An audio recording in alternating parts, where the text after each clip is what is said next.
Hello, family. Welcome to JFK Today, your direct link to all things politics, comedy, and culture. I'm your host, Janaya Future Khan, champ yapper and frequent nuisance in the activist and comedy worlds. Let's get dialed in. Ooh, this is an overview. Obviously, we got to hit Sinwar, regardless of complicated feelings, simple feelings, whatever they are, we got to talk about it. It was a massive, massive moment across the Arab world and certainly has huge implications here. Unfortunately, I got to mention Elon Musk to you. Going to be talking about the evolution of language on immigrants, and then also, I'm just going to call this area, where do we go from here? You're going to see a lot of articles coming out, a lot of talking heads yapping about, okay, cool, once the election happens, regardless of where we go, what do we do about America's big divide, right? The thing that people have just become aware of, but many of us knew existed for a really long time. Anyway, so before that quick hits, Kamala Harris is going to have her presidential town hall on Wednesday. You know I'll be telling us what's good. So tune in or don't tune in to their broadcast, but definitely tune in here. I'm going to have that for you. I was just like, a presidential town hall with Kamala Harris. I've got to see that. There's a 10-minute piece that you don't have to read on the New York Times. It's called "Jill Stein Won't Stop No Matter Who Asks." And I'm like, yeah, that's exactly it. Like, if only she could dedicate that energy to winning something. Just like anything. Like, just give us like a seat. Be gone, girl. You've got the haircut of the butch and none of the resolve. Get some suspenders or get out. Ugh, Elon Musk, we got to get in this. Okay, so as you know, sometimes I have to get on X, and I truly hate that, even the fact that I have to say it. But you know what? It's become that odious. There were these vestiges that still felt like, Twitter a little bit. That's changed. Elon Musk is 100% using every aspect of his media machine, right? Because that's what Twitter has become. That's what X is now. To promote and push his ideas, his values, and to push for a win for Donald Trump. I want to tell you, like, that's where all the journalists still are. And I like that I can get what they think when they think it. You know, if I just hit refresh and I can usually just ignore all of the Musk nonsense. But lately, no matter how often you refresh it, there's Elon Musk at the top of the thread. I've done it 15 times in a row. Journalists have been talking about this over and over and over again. And it's like, okay, what does he actually want out of this whole Trump thing? Like, he's spending tens of millions of dollars. He's been on every podcast circuit you can think of. He's with Donald Trump on his campaign trail. He was in Pennsylvania. What does he actually want, right? Why is he doing this? And of course we can say it's because power and because he hates his trans daughter and he has, this skin of an infant minus the softness. That's me saying he's thin-skinned, and it's like, okay. But when you are that insecure and you have that much money, the only thing that a person like that values is more money and more power. That's it. And we know that he's on his way to being a trillionaire. So if he's on his way to being a trillionaire, you got to think, what's the one thing that somebody like that doesn't have? And that's more power than the government. Because as much as Elon Musk hates the government, any kind of oversight, despite the fact that he sucks off government's teats, like, what does he actually want? So here's the thing. Elon Musk owns billions in federal contracts, right? And that expands from, his cars, his internet service, his technology, billions of dollars, right? And that means, in a way, that the U.S. government, and you've heard people criticize him for this, the U.S. government funds Elon Musk. It funds many of his endeavors. He gets stupid subsidies, whatever. But anytime that there's government funding, there has to be some oversight, some form of regulation. So there's people, in other words, let me say it differently, there's people in the government that Elon Musk technically has to answer to.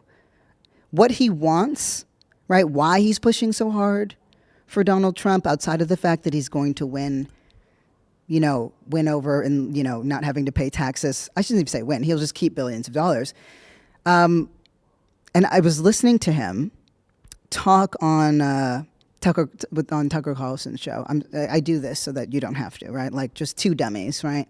First of all, what's up with is there a fascist handbook on terrible haircuts? What's going on? What is going on? What's going on? Also, doesn't Tucker Carlson look like his name should be Sheldon? Okay, neither here nor there. Anyway, he's on there, and Musk says, and I think he's like, he doesn't know that they're recording it. He thinks it's off the cuff, but he's like, if Donald Trump doesn't win, I'm fucked. That's what Musk said over and over. He's like, I'm fucked. I've just poured so much money, and he's burned bridges. If that doesn't incentivize you to take some kind of action, I don't know what will. Because essentially what Elon Musk wants, and this is the immediate, he obviously wants just power, right? The ability to do whatever he wants. He wants power over the regulators that oversee those billion-dollar federal contracts, the contracts that support his endeavors, that pay for his lifestyle. That's what he wants. And of course, that's a short, that's the top of the list in the immediate. It's a longer one. But what is the thing? What is the one thing that gets in the way of a billionaire? It's government. It's the government. It's so shit because, of course, we know that in so many ways, Democrats and Republicans, especially Republicans, have sort of sold us down the river to corporations. But the truth is, we don't have enough checks and balances. There are people in Congress, and there are people who are vying to get in who actually want antitrust laws, who want to break up these monopolies, who want to take power back from these billionaires. Elizabeth Warren comes to mind as one immediately. I don't want to live in a world where Elon Musk is informing my day-to-day life. It was bad enough with Donald Trump. Now add two dumb bitches who are psychopaths, and we're in for one hell of a ride. I do believe we're going to be fine no matter what. But I wanted to look into it because he's pouring so much into this. He's pouring so much into this that right now there's in Pennsylvania, which, is one of the swing states, right? It's a battleground state. Ads everywhere. Just ugly everywhere because of Elon Musk. It's just, his face is everywhere. Him and Donald Trump, just everywhere, right? Do you want to know what he's doing? He has $1 million giveaway. So he's got a super PAC called America. I just can't. But he is giving away $1 million to a Pennsylvanian each day until November 5th. All you have to do is sign on to Musk's America PAC petition backing the Constitution. And the thing is, like, he's given away this moment in time when I'm recording this, $2 million, right? It went up from like $47 for the record. If that doesn't show you how desperate he is on some level, and it does mean something. Yes, we have this like very fascistic, authoritarian kind of thing that's happening, and they want to take over. But I just want us to remember that that's just the surface. Really, it's just a bunch of billionaires who want to remove any kind of oversight or regulation over their endeavors. That's it. And who cares what happens to regular, everyday people? So we're caught in this weird place where it's like the government is actually supposed to function. If it functions how it's intended, we have some say. That the population, despite the fact that we have the Electoral College and all these other things, we have some sort of space between us and them, so that there's. I just hate it. I hate this position that we're in, where it's like, okay, well, we need to. These things have never fully worked the way that they need to, but they're our best shot. They're still our best shot, because otherwise, Elon Musk is the latest. What happens when him and Bezos? You know what? What side of that civil war would I take? I just had a moment where I was like, I don't even know. I'm going to have to start choosing the billionaires that I want to be on. Like, do I start just shouting about how awesome Mark Cuban is now, just in case this shit hits the fan? We all need to we're in this like feudal economy or feudal war where we just have to choose our favorite billionaires and hope that they sell us some scraps. That's it. Anyway, whatever. The thing is, it's not what Elon Musk is doing is not technically illegal. There's this whole federal law thing that's there, remember that? Anyway, it says it's a crime for someone who pays or offers to pay or accepts payment either for registration to vote or for voting. And because he's technically getting folks to sign a petition, it's not outright illegal. Some people are looking into it, but essentially it's just him trying to buy the election. He's spent millions of dollars into his super PAC. I think he's put up $50 to $100 million for Donald Trump at this point.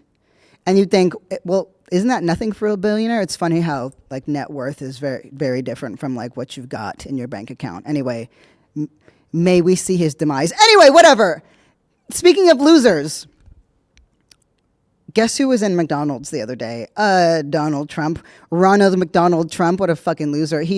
You'll notice that he does this thing, right, where every time the news kind of really goes ham after this guy, right?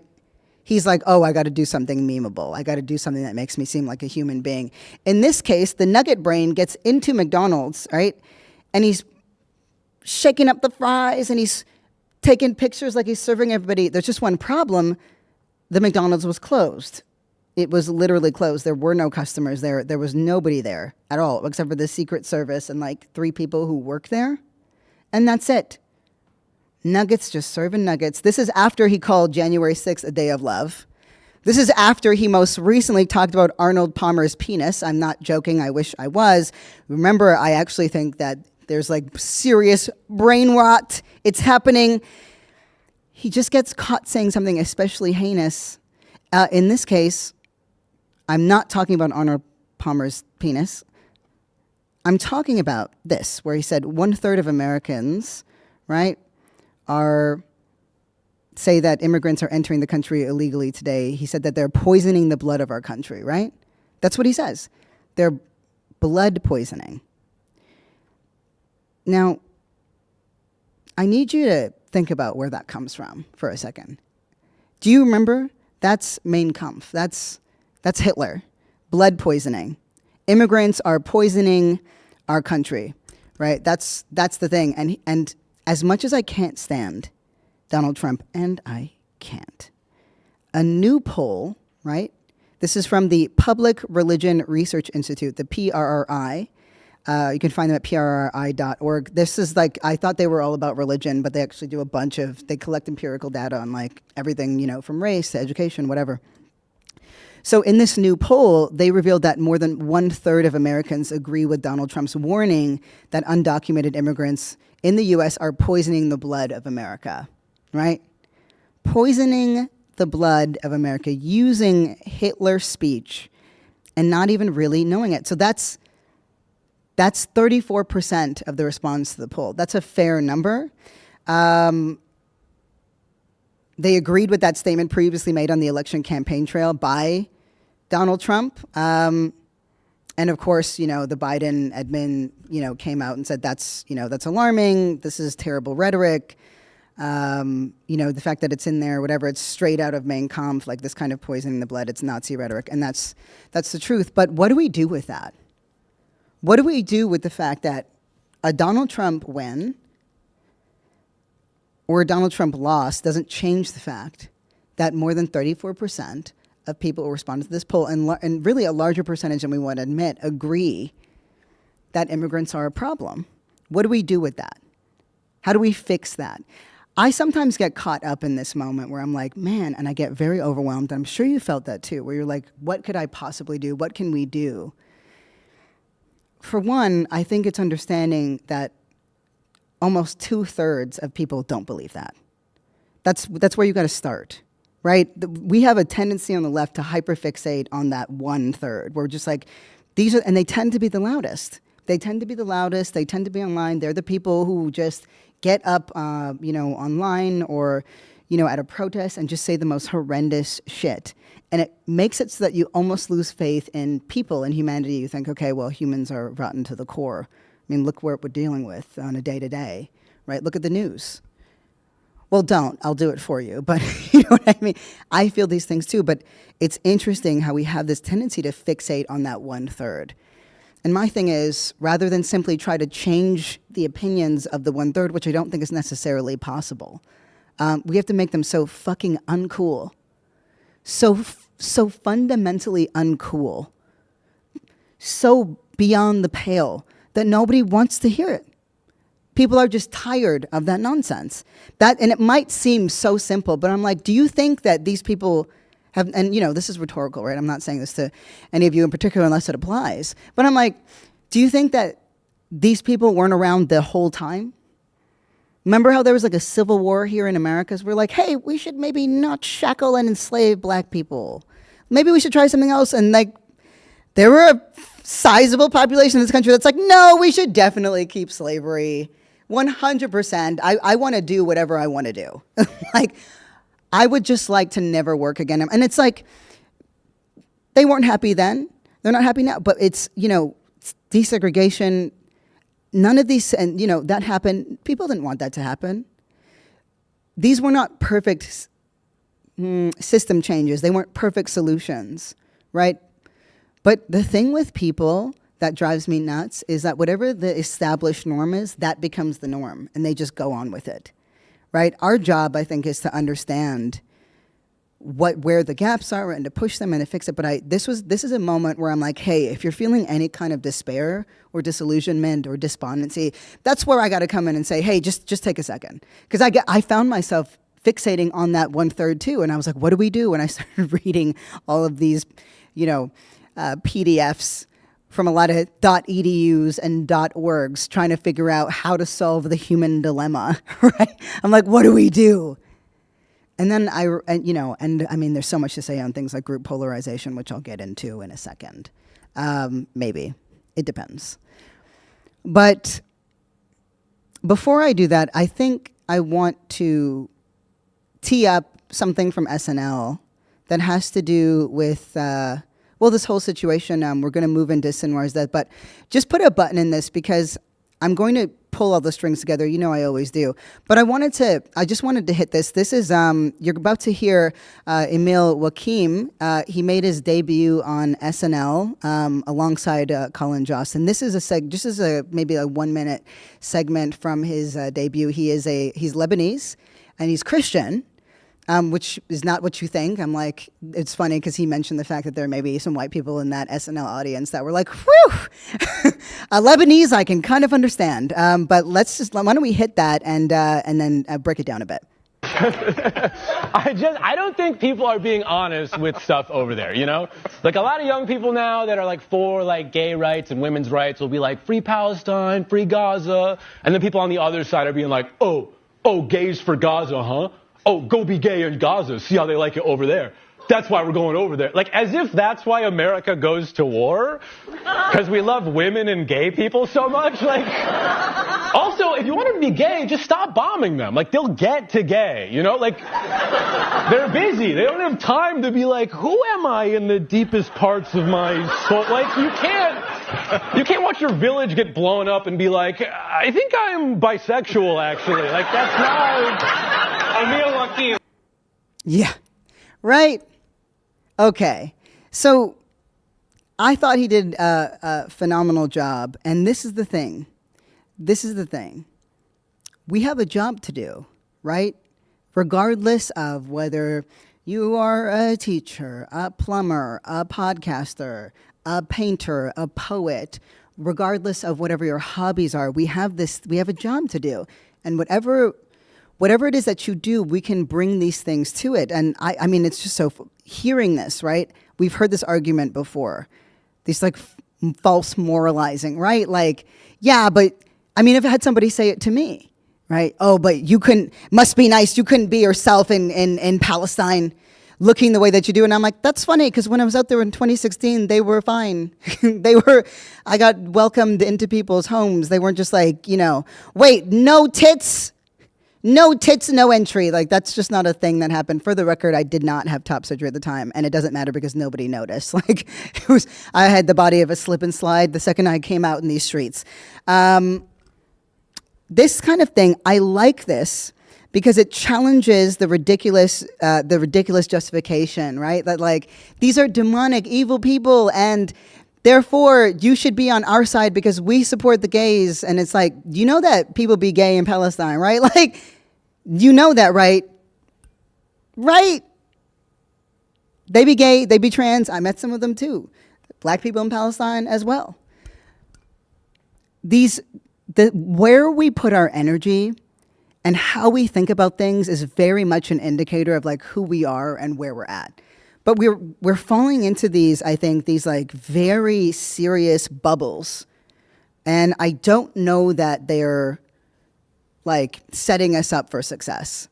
And how does this all relate, right? Because ultimately, again, I think I'm trying to problematize this thing of where do we go from here. Again, you're going to see so many articles coming out about it, and I think that there's a new wave going on of debating racists, debating bigots. It's debating about whether you're in the right for voting Democrat or Republican.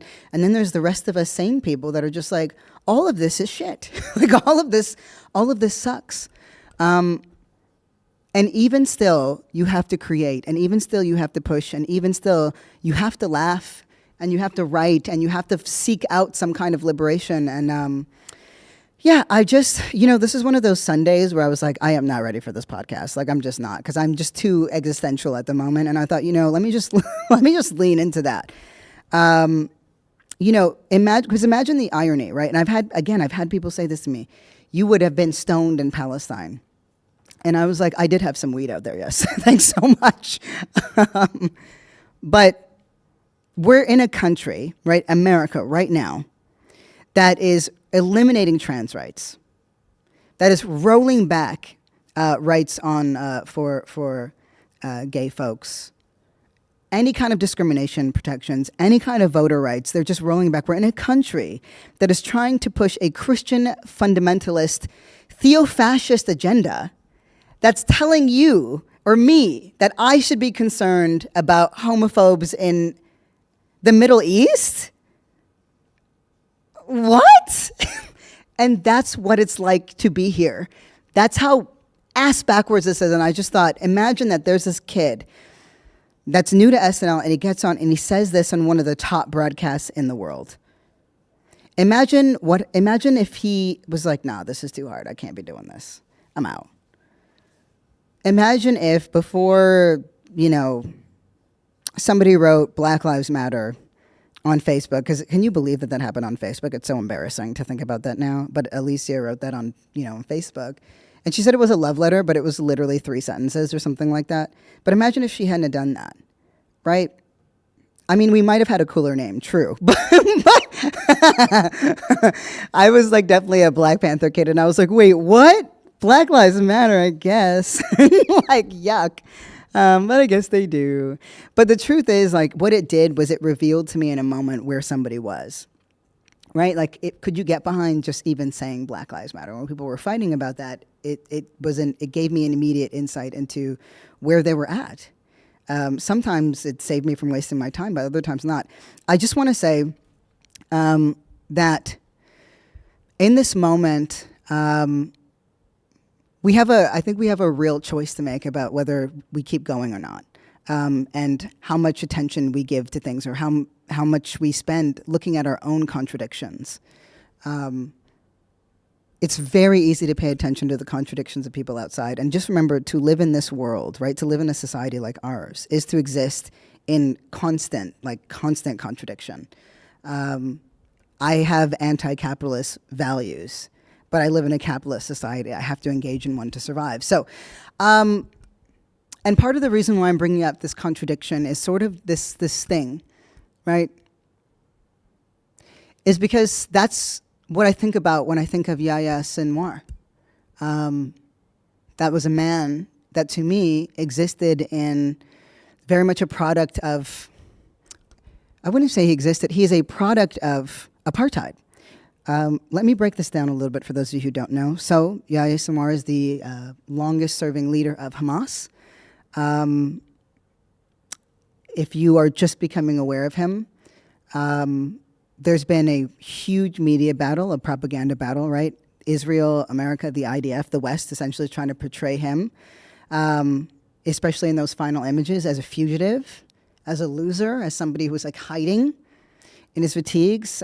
His supporters, right, and those who find themselves understanding principled struggle, and those who find themselves just, somewhere in a more extreme position, they have seized those visuals and said, hey, this is somebody who was martyred. This is somebody who is a hero. A little bit about Yahya, he's made no attempt to hide his ideology, right? When it came to violent struggle against colonialism, right? This is something that always makes people uncomfortable. Always, right? We talk about anti-colonialism, we talk about revolution, but not necessarily the violence of it. And we can barely talk about the violence of apartheid, right? This is a complicated thing. And it's why I appreciated the nuance Judith Butler brought to the situation. Although I know, some people got really uncomfortable when Judith Butler is a, queer icon scholar, academic, has written a lot about essentially just like, I think beyond gender, like it really has become canon for anybody with leftist or queer or trans politics in the 20th, 21st century. Judith Butler referred to it as an armed resistance on October 7th, right? And for a lot of folks, like October 7th is the beginning and the end. And this is what I'll say, like when I think of Sinwar, I think of Fanon.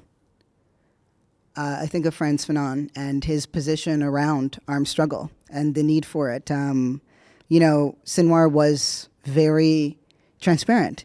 He told Israelis and he told Palestinians that he was devoted to the liberation of Palestine. He was devoted to armed struggle, and he was devoted to destroying the state of Israel.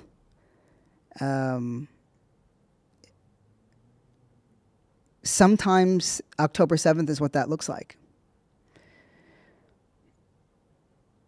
But the idea that he was this ruthless killer, which is how the West is portraying him, I think, is a disservice to the West in this moment. They're not winning the propaganda battle. They're not. People know too much. They know too much about Netanyahu. They know too much about what Israel is doing and what it's done. I should not. Next time I'm not going to record in the evening. I just, Sundays are for like sipping tea and thinking about the world.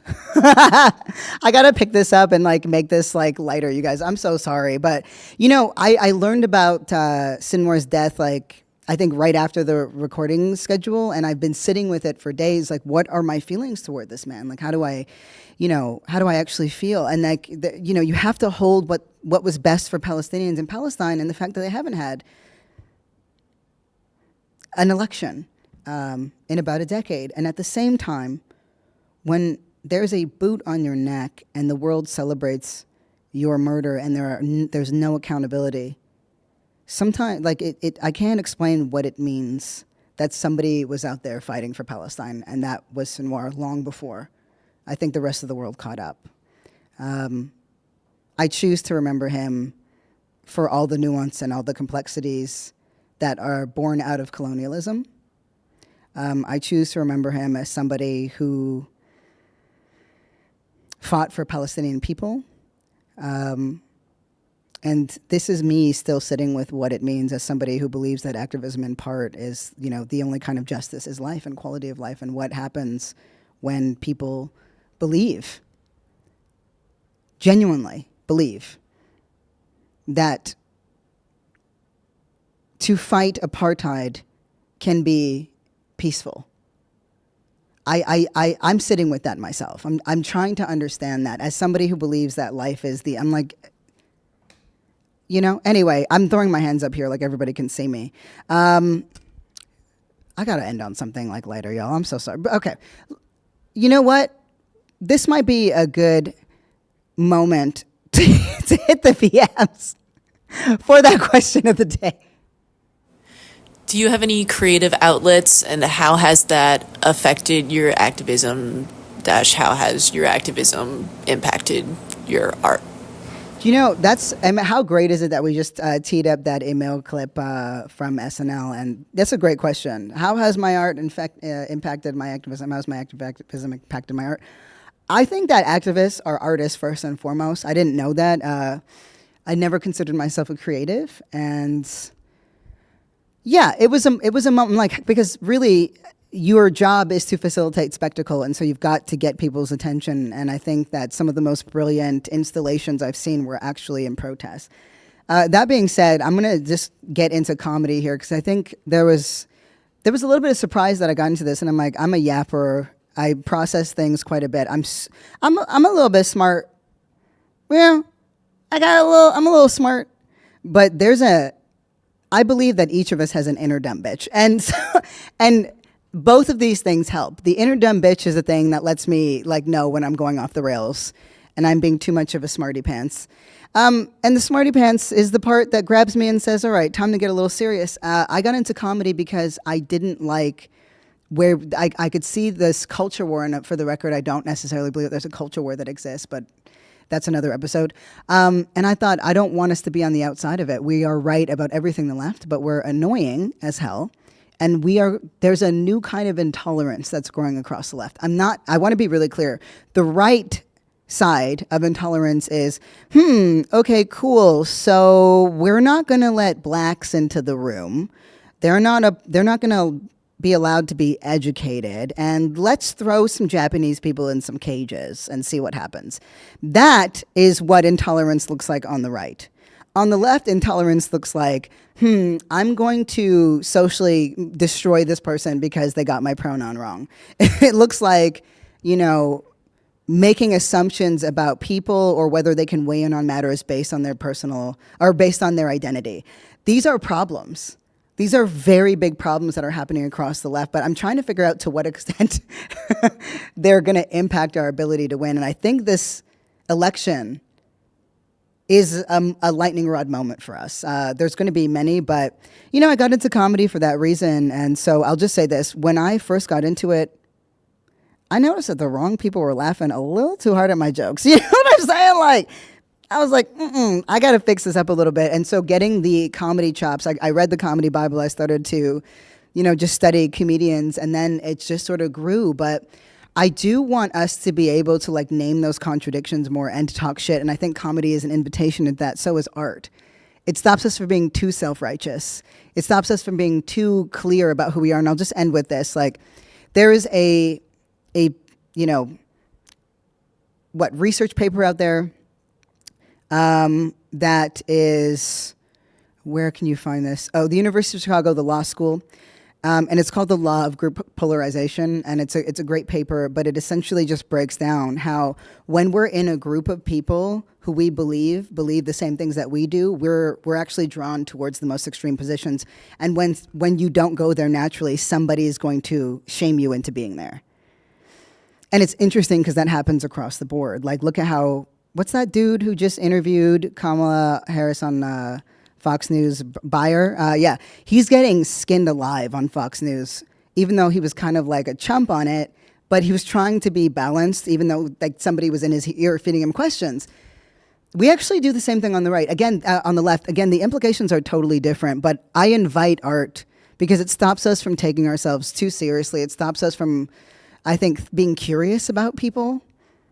I can't state this enough. And again, I really hope that this starts you off to a perfect fucking Monday, because I'm on one. I read too many articles and too many papers today, and I'm just musing, and I haven't had a chance to digest it. But I still think this episode was dope. I'll just say this is there's a thing that happens where we stop being curious, and you cannot be a leftist and despise people. I think that's the thing that's very confusing and hard to remember. And I know because I have to remind myself of this every day. But you can't be a leftist and hate people. You can't be a leftist and be intolerant of different worldviews. And I'm not talking about, there's not a different worldview where it's you should be eradicated. That's not a worldview. That's just fascism. I mean literal worldviews where, and I remember being 21, 22 and, not being able to sit through somebody working through something they'd never thought about before. Anyway, I'm not saying be out here for simple bitches. I'm saying that we were all a simple bitch once. And maybe it's not such a bad thing to remind ourselves that we're actually still that. And there's more to be gleaned every day and more to be learned every day that we're here. Anyway, oh my God, I'm going to make sure this is more newsy tomorrow and not whatever this was. Why don't we cue in that end music? Ooh. Just want to say thank you so much for listening to JFK today, y'all. It means the world to me.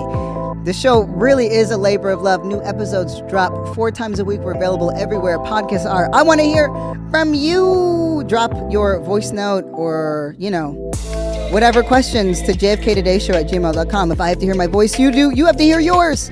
Shout out to KR Carolyn and the JFK team, and shout out to you, the listeners that make it all possible. Love you. Peace.